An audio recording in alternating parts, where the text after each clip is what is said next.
బైబిల్లో వ్రాయబడిన మాట ఒకసారి నీకు గుర్తు చేస్తాను.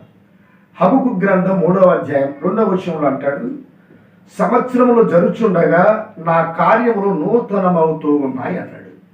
దేవుడు ప్రతి ఒక్కరికి నూతన కార్యాలు చేయాలి. ప్రతి సంవత్సరం నూతన కార్యం చేయాలి. ఒక అద్భుతమైన కార్యం చేయాలి. ఒక విధమైన ఆశీర్వాదాన్ని దేవుడు మనకి ఇవ్వాలి అని దేవుడు ఆశపడుతున్నాడు. కనుక ప్రియులారా, ఈ నూతన సంవత్సరంలో దేవుని మేలుల చేత మీరు నింపబడాలి. దేవుని ఆశీర్వాదాల చేత మీరు నింపబడాలి. దేవుని దయ చేత మీరు నింపబడాలి. మీ కుటుంబంలో ఉన్న ప్రతి విధమైన శోధన, వేదన, దుఃఖము, సమస్య, రోగాలు సమసిపోవాలి. సంతోషము, సమాధానము నిత్యం ఉండాలి. అలాగ ఉండాలంటే ఏం చేయాలి?